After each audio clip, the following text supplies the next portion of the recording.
Hey kids, welcome to my channel. It's story time. I am Vandana, a teacher and a parenting coach. तो जब मैंने आपको बताया कि मैं बीवर मीट पार्क और बीच एक ही बात है, पीटरबरो ओंटारियो कनाडा में आई हूँ घूमने, तो मेरा मन किया कि मैं आपको, जब मैंने ये फ्रेश वाटर लेक देखी तो मेरा मन किया मैं आपको एक कहानी सुनाऊँ। ये फ्रेश वाटर लेक है तो पानी हमेशा चलता रहता है, इट कीप्स फ्लोइंग, इसीलिए इस पानी में कभी भी स्मेल नहीं आती है, कभी इसमें गंदगी नहीं हो सकती, ये पानी चलता रहता है और there is no smell. But रुका हुआ पानी होता तो उसमें हमेशा स्मेल आ जाती है। तो मेरी कहानी इसी पे बेस्ड है और मेरी कहानी का टाइटल है चलते रहना ही जिंदगी है। तो कहानी इस तरह से है, एक अलार्म क्लॉक होती है, उसको उस अलार्म क्लॉक को एक लड़का होता है राम, उसके फादर ने उसको गिफ्ट की होती है। और वो अलार्म क्लॉक का काम क्या होता है, सुबह राम को उठाना, उसको टाइम से स्कूल भेजना, फिर शाम को बजना कि हाँ अब आप खेलने चले आओ, फिर टीवी देखने का टाइम, टीवी कम बंद करने का time and all that. So Ram used to love his alarm clock like anything, and he used to play with it, he used to set alarms and he was very happy with his alarm clock. बहुत दिनों तक ऐसा होने के बाद alarm clock को कुछ ना अपने ऊपर प्राउड फीलिंग हो जाती है। उसको लगता है मेरी वजह से ही राम उठता है, मेरी वजह से ही राम को मालूम है कि कब खाना खाना है, कब टीवी कितनी देर देखना है, कितने बजे खेलने जाना है। तो वो कहती है कल देखना, मैं इसको उठाऊंगी ही नहीं, इसको अलार्म सेट करने दो, मैं बजूंगी ही नहीं, सारा इसका डिसिप्लिन मैंने ही कंट्रोल कर रखा है। Let him take his own, now let him do everything on his own. So अगले दिन रात को राम जो है अलार्म लगाता है, और लेकिन सुबह अलार्म क्लॉक जैसे उसने डिसाइड किया होता है वो नहीं बजती। अलार्म जो राम होता है वो स्कूल के लिए लेट हो जाता है और वो बड़ा टेंशन में आ जाता है, क्या करूँ। तो किसी तरह वो भागता दौड़ता स्कूल पहुँचता है और फिर वो घर आके पापा को बोलता है कि पता नहीं सुबह अलार्म क्यों नहीं बजा, सब कुछ ठीक था, मैंने सेट भी किया था। उसके फादर चेक करते हैं, देयर वाज समथिंग, उन्होंने देखा कि सब ठीक है, मे बी पता नहीं क्या दिक्कत हो गई, और वो अलार्म क्लॉक को कहते हैं कि नहीं ये चल नहीं लगता है, ख़राब हो गई है।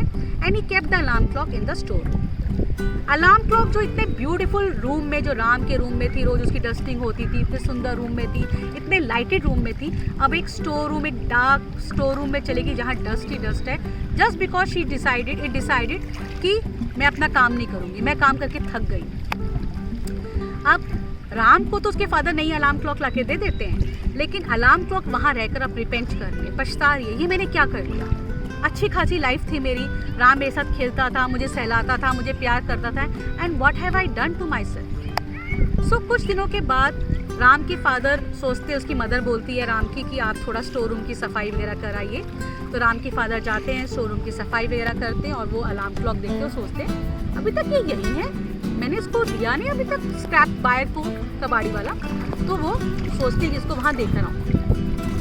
उस अलार्म क्लॉक को लेके जाते हैं, कबाड़ी वाले को बेच देते हैं। कबाड़ी वाला जब उस अलार्म क्लॉक को देखता है तो अलार्म क्लॉक को लगता है कि I have got a second chance, और मैं दोबारा काम करना शुरू करती हूँ ताकि किसी के घर तो जाऊँ और वो दोबारा काम करना शुरू कर देती है। तो अलार्म जो होता है स्क्रैप बायर, उसका बच्चा जो होता है उसको अलार्म क्लॉक चाहिए होता है, और वो देखता है कि अलार्म क्लॉक इतनी सुंदर और चल भी रही है, तो वो कहता है कि पापा मैं इसको यूज़ कर लूँ। वही सेट यस व्हाई नॉट, और वो उसको यूज़ करने लग जाता है। सो अलार्म क्लॉक जो चलने की वजह से, जो अपने काम करने की वजह से, कितने अच्छे घर से एक अपनी गलत डिसीजन की वजह से पहले वो स्टोर रूम में चली जाती है और फिर वो वापस उसकी जगह बदलती है और वो एक स्क्रैप बायर के घर चली जाती है।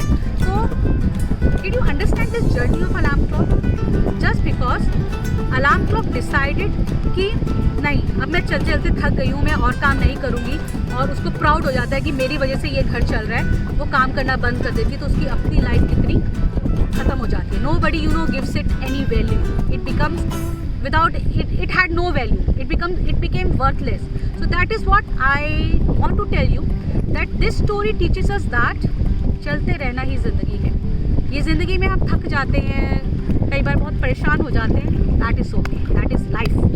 रेस्ट कर लो, कुछ कर लो, बट क्रिप मत करो कि मैं काम करना नहीं चाहती, मैं पढ़ के थक गई हूँ, मैं पढ़ना नहीं चाहती, मैं नौकरी करके थक गई हूँ, मैं नौकरी नहीं करना चाहती, मैं किचन का काम करके थक गई हूँ। कई बार मम्मी पापा परेशान हो जाते हैं, it's okay, take a break, but then life has to go on. That is very, very important. Till we are alive, we keep learning and it has to go on. So with this moral, I am ending today's story. Please subscribe my video, hit the bell icon and share my video with others. Thank you so much. Bye.